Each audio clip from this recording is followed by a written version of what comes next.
পুরা গৌরীর ভিলেজ কুকিংয়ে আবার একটি নতুন ভিডিওতে সবাইকে অনেক অনেক স্বাগত জানিয়ে এখন সময় সকাল 10টা বাজে। বন্ধুরা, এখন থেকে ভিডিওটা স্টার্ট করছি, তো তোমরা প্রথম থেকে শেষ পর্যন্ত পুরো ভিডিওটার সঙ্গে থেকো। আশা করি আজকে ভিডিওটা তোমাদের খুব ভালো লাগবে। ভালো লাগলে লাইক কমেন্ট শেয়ার করে দেবে। আর যারা নতুন চ্যানেলটিতে ভিজিট করছো তারা সবাই চ্যানেলটি প্লিজ সাবস্ক্রাইব করে আমার একটু বন্ধু হবে। তো চলো এদিকে রান্নাবান্না শুরু করব। তার জোগাড়যন্ত্র করে নিয়েছি বন্ধুরা, করে বাইরে থেকে এসে ভিডিওটা স্টার্ট করলাম। তো আজকে কি রান্না হবে সেটাই তো তোমাদের বলা। 500 মাংস এনে রেখেছিল, সেই চিকেনটাই আজকে করব, সেই রেসিপিটাই তোমাদের সাথে আজকে শেয়ার করব। আজ অনেক দিন বাদে কিন্তু বন্ধুরা চিকেন হবে। তো দেখো, কালকে রাতে এনে রেখেছিলাম, ফ্রিজে ছিল, সেজন্য বরফ হয়ে রয়েছে, সেজন্য কিন্তু জলে ভিজিয়ে রেখেছি যাতে মাংসের বরফটা ছেড়ে যায়। আর এখানে মাংসটা করার জন্য সব কিছু কেটে সুন্দর করে গুছিয়ে নিয়েছি। এখানে আলু, টমেটো, পেঁয়াজ কুচি, আদা রসুনের পেস্ট, আর এখানে আছে হলুদ গুঁড়ো, লঙ্কার গুঁড়ো আছে, নুন, জিরের গুঁড়ো, আর একটু ফোড়নে দেওয়ার জন্য গোটা জিরে, আর তেলও নিয়ে নিয়েছি। সব কিছু কিন্তু সুন্দর করে গুছিয়ে নিয়েছি বন্ধুরা। এবার মাংসটা প্রথমে এখন ভালো করে ধুয়ে নেব। মাংসের বরফটা খুব ভালোভাবে ছেড়ে গেছে। এখন মাংসটা কিন্তু খুব ভালোভাবে ধুয়ে নেব। আর খুব বেশি কিন্তু মাংস আনিনি বন্ধুরা, 500-র মতন মাংস এনেছি, আমাদের ভালোভাবেই হয়ে যাবে দুবেলা। তো চলো, আশা করি তোমাদের আজকে ভিডিওটা ভালো লাগবে। তো দেখো, এখানে মাংসটা খুব ভালো করে আমি ধুয়ে নিয়েছি, ধুয়ে ঝুড়িতে জল ঝরাতে রেখে দিয়েছি। আর এদিকে কিন্তু গ্যাসটাও ধরিয়ে দিয়েছি। এখন প্রথমে মাংসের আলুগুলো লাল করে একটু ভেজে নেব। তো দেখো, কড়াইটা আমার খুব ভালো করে গরম করা হয়ে গেছে। এখন এর মধ্যে আমি তেল দিয়ে দিচ্ছি। পুরো রান্নাটা করব বন্ধুরা সাদা তেলে। তেলটা আমার ভালো করে গরম করা হয়ে গেছে। এখন আলুটা ভেজে নেওয়ার জন্য প্রথমে তেলের মধ্যে একটু হলুদ গুঁড়ো আর একটু নুন দিয়ে দেব, যাতে আলুর ভিতরে একটু নুন আর হলুদটা দিলে বন্ধুরা আলুর কালারটা একটু চেঞ্জ হয়ে যায়, সেই কারণেই তেলের মধ্যে একটু হলুদ দেওয়া। তো এখন দেখো, তেলটা আমার কিন্তু ভালো করে গরম করা হয়ে গেছে। এখন কেটে ধুয়ে রাখা আলুগুলো ছেড়ে দেবো। আমি কিন্তু খুব বেশি আলু দিইনি, কারণ কি মাংসে অল্প আলুই দিয়েছি। আমাদের বাড়িতে সেরকম আলু খেতে কেউই পছন্দ করে না মাংসের ঝোলে, কিন্তু মাংসের ঝোলে একটু আলু না হলে কি হয়, তাই না বলো বন্ধুরা? সেই জন্য অল্প করেই কিন্তু দিচ্ছি। তো চলো আলুটা ভেজে নিই, তারপর কথা হবে। দেখো বন্ধুরা, এক পিঠ আলুটা খুব ভালো করে ভাজা হয়ে গেছে। এরকমই রাখবো, এর দিয়ে খুব বেশি কড়া করে আলুটা ভাজবো না, এরকম হালকা ভাজাই রাখবো। তো চলো এবার আলুটা তুলে নিই। আলুগুলো এবার এদিকে তুলে নেব। আলুগুলো খুব হালকা করেই ভেজেছি, খুব কড়া করে ভাজিনি কিন্তু বন্ধুরা। আর মাংসে কিন্তু খুব বেশি আলু দিলাম না, অল্প আলুই দিলাম, কারণ কি আমাদের বাড়িতে সেরকম খুব একটা কেউ আলু খেতে পছন্দ করে না, ওই জন্য অল্প করেই আলুটা দিলাম। তো এখানে যা তেল আছে তার মধ্যে আরেকটু তেল দিয়ে দেবো। তো এখন তেলটা একটু গরম হয়ে যাক, তারপরে ফোড়নগুলো ছেড়ে দেবো। তো দেখো, তেলটা আমার খুব ভালো করে গরম হয়ে গেছে। এর মধ্যে এখন একটু চিনি দিয়ে দেবো, যাতে মাংসের কালারটা খুব সুন্দর আসে। একটু মাংস বসানোর আগে যদি একটু তেলে চিনি দেওয়া যায় বন্ধুরা, খুব কিন্তু সুন্দর একটা কালার আসে মাংসে। তো চলো, এখন একটা শুকনো লঙ্কা আর দুটো তেজপাতা দিয়ে দিচ্ছি। তো ফোড়নটা একটু আমার মোটামুটি ভালো করে ভাজা হয়ে গেছে। এখন একটু সোমবারে একটু গোটা জিরা দিয়ে দিচ্ছি। আজকে একটু অন্যরকমভাবেই মাংসটা রান্না করব, তোমরা একবার এইভাবে করে দেখো, আশা করি তোমাদের ভালো লাগবে। এখানে সোমবারটা ভালো করে হয়ে গেছে। এবার এর মধ্যে কুচনো পেঁয়াজটা ছেড়ে দেবো। দেখো, এখানে সমস্ত পেঁয়াজটা আমার দেওয়া হয়ে গেছে। এবার পেঁয়াজটা খুব ভালো করে লাল করে ভেজে নেব। একটু লাল না করে ভাজলে না বন্ধুরা হবে না, একটু লাল করে একটু ভেজে নেব পেঁয়াজটা। আর যাতে পেঁয়াজটা তাড়াতাড়ি একটু নরম হয়ে যায়, সেজন্য একটু নুন দিয়ে দেবো। অল্প করেই দেব, খুব বেশি দেব না। এখন নুনটাও ভালো করে মিশিয়ে দেবো, দিয়ে পেঁয়াজটা একটু লালচে করে ভাজা হয়ে গেলে তার মধ্যে বেটে রাখা মশলাগুলো দিয়ে দেবো। এখন চলো পেঁয়াজটাকে ভালো করে লাল করে ভেজে নিই, তারপরে বেটে রাখা মশলাগুলো দেবো। পেঁয়াজটা কি সুন্দর হালকা হালকা করে কালারটা চেঞ্জ হচ্ছে, আস্তে আস্তে করে বাদামি কালারটা চলে আসছে। এবার এর মধ্যে দিয়ে দেবো টমেটোটা। টমেটোটাও একসাথেই বেশ ভালোভাবে মিশিয়ে নিচ্ছি। এবার টমেটো আর পেঁয়াজটা একটু ভাজা হয়ে গেলে তারপরে দিয়ে দেবো বাটা মশলাগুলো। বন্ধুরা, এখানে পেঁয়াজ আর টমেটোটা আমার খুব ভালো করে ভাজা হয়ে গেছে, আর পেঁয়াজের দেখো কি সুন্দর কালারটাও চেঞ্জ হয়ে গেছে। খুব ভালো করেই কিন্তু আমার পেঁয়াজ আর টমেটোটা ভাজা হয়ে গেছে। দেখো টমেটোটাও কি সুন্দর ভালোভাবে কিন্তু গলে গেছে।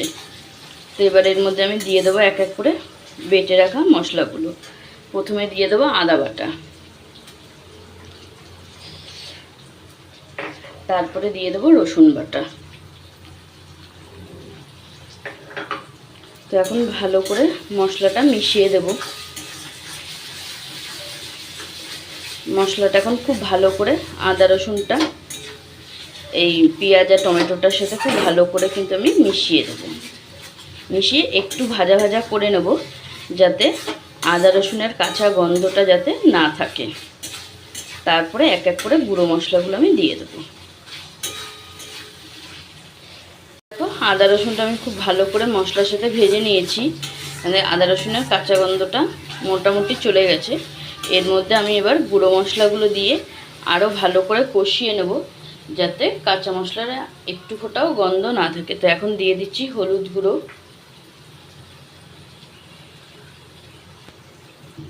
তো এর মধ্যে এখন দিয়ে দেবো লঙ্কার গুঁড়ো।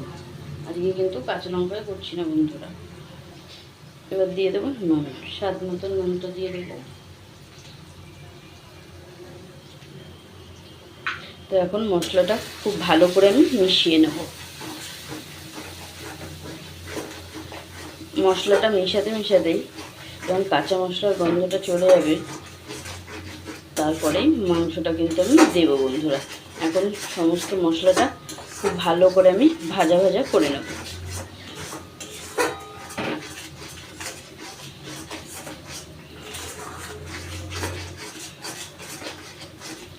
এখন মশলাটা ভালো করে ভাজা ভাজা করে নিই, তারপরে মাংসটা দিয়ে দেবো। মশলাটা কি সুন্দর করে আমার ভালো করে ভাজা হয়ে গেছে, আর মশলা থেকে কি সুন্দর তেলও ছেড়ে দিয়েছে। এবার ধুয়ে রাখা চিকেনটা দিয়ে দেবো। চিকেনটা দিয়ে কিন্তু খুব ভালোভাবে আমি কষিয়ে নেব। এর মধ্যে এখন ধুয়ে রাখা চিকেনটা আমি দিয়ে দেবো।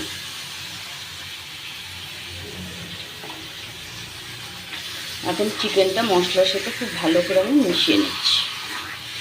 চিকেনটা মশলার সাথে ভালো করে মিশিয়ে নেব, আর চিকেনটাও এখন খুব সুন্দর করে কষিয়ে নেব বন্ধুরা, যতক্ষণ মশলার সাথে মাংসটা মিশে না যায়, আর মাংস থেকে যতক্ষণ তেল না ছাড়ে। আর এখনও তো একটু কাঁচা মশলার গন্ধটা রয়েছে, আর মাংসটা কষাতে কষাতে সেই গন্ধটাও চলে যাবে। তো এখন এখানে মাংসটা মিশিয়ে নিই, তারপর তোমাদেরকে দেখাচ্ছি। তো দেখো মাংসটা মশলার সাথে খুব ভালো করে মিশিয়ে দিয়েছি। এখন মাংসটা ভালো করে কিন্তু আমি কষিয়ে নেব বন্ধুরা, যতক্ষণ কাঁচা মশলার গন্ধটা না চলে যায়, আর মাংস থেকে যতক্ষণ একটু তেল না ছাড়ে। তো দেখো বন্ধুরা, মাংসটা এখন এদিকে কষিয়ে নিচ্ছি, আর মাংসটা কষাতে কষাতে কি সুন্দর একটা কালার চলে এসছে।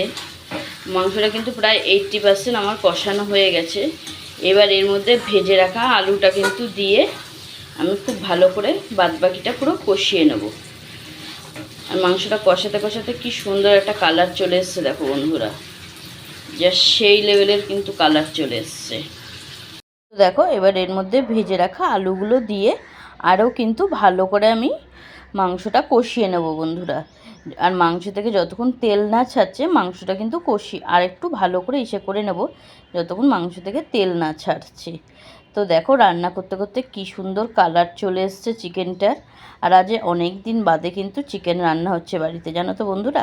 ওই জন্য খুব একটু আনন্দও লাগছে, আজকে অনেক দিন বাদে চিকেন হচ্ছে। চিকেন হলে কার কার বাড়িতে আনন্দ না হয়, তাই না বলো বন্ধুরা। বাচ্চা থেকে বড় সবাই তো দেখো আলু দিয়েও কিন্তু খুব ভালোভাবে আমার মাংসটা কষানো কমপ্লিট। আর মাংস থেকে কিন্তু বন্ধুরা তেলও ছেড়ে দিয়েছে। আর আরেক দিকে আমি গ্যাসে একটু গরম জল করে নিয়েছি। আজকে কিন্তু একটু উষ্ণ গরম জলই মাংসে দেব। আর মাংসের কালারটা দেখো বন্ধুরা, সেই লেভেলে কালার এসছে কিন্তু আজকে। তা কাদের কাদের দেখে জিভে জল আসছে কমেন্টে জানাও। আর কারা কারা খেতে চাও সেটাও কমেন্টে জানাও। আশা করি তোমাদের আজকে ভিডিওটা ভালো লাগবে। তো দেখো এখানে পরিমাণ মতন জল দিয়ে দিলাম। এখন জলটা ভালোভাবে ফুটে উঠলে একটু চাপা দিয়ে দেবো। দিয়ে আলু আর মাংসটা কিন্তু খুব ভালোভাবে আমি সিদ্ধ করে নেব বন্ধুরা। আলু আর মাংসটা সিদ্ধ হয়ে গেলে একটু গরম মশলার গুঁড়ো দিয়ে মাংসের ঝোলটা নামিয়ে নেব। তো চলো এখন একটু চাপা দিয়ে দিই। দেখো বন্ধুরা চাপা দিয়ে এইমাত্র চাপাটা নামিয়ে দিলাম। আর আলু আর মাংস কিন্তু খুব ভালোভাবে আমার সিদ্ধ করা হয়ে গেছে। আর আরেক দিকে কিন্তু ভাতটাও আমি বসিয়ে দিয়েছি, ভাতও কিন্তু প্রায় হয়ে এসছে। আর মাংসের ঝোলটাও কিন্তু রেডি একদম। এখন এইমাত্র গরম মশলা দিলাম, গরম মশলা দিয়ে এখন একটু নেড়ে চেড়ে এবার মাংসের ঝোলটা নামিয়ে নেব। আর কালারটা দেখে তোমাদের কেমন লাগছে অবশ্যই কিন্তু কমেন্টে জানাবে। আর খেতে যা টেস্টি হয়েছে না বন্ধুরা, সে কী আর বলবো তোমাদেরকে। তো চলো এবার মাংসের ঝোলটা ঢেলে গামলায় নামিয়ে নিই। নামিয়ে তারপর দেখো আলুটাও কিন্তু খুব ভালোভাবে সিদ্ধ হয়ে গেছে। আর একটুখানি ঝোল রাখলাম, কেন এক তরকারি ভাত তো একটু ঝোল না রাখলে কি করে খাওয়া হবে, এই জন্য আর আজকে কষা কষা করলাম না, একটু ঝোল রাখলাম। তো দেখো নামিয়ে ঢেলে নিয়েছি। আর এদিকে গামলায় ঢেলে এখন এদিকে ভাতটাও মাছ ঝরাতে দিয়ে দিয়েছি। এখন এদিকে এগুলো টেবিলে নিয়ে সাজিয়ে রেখে দেবো। তো আজকের ভিডিওটা তোমাদের কেমন লাগলো সবাই কিন্তু অবশ্যই কমেন্টে জানাবে। ভালো লাগলে লাইক কমেন্ট শেয়ার করে দেবে। আর যারা নতুন দেখছো প্লিজ বন্ধুরা চ্যানেলটি সাবস্ক্রাইব করে আমার একটু বন্ধু হবে। তো চলো আজকের মতন সবাইকে টাটা।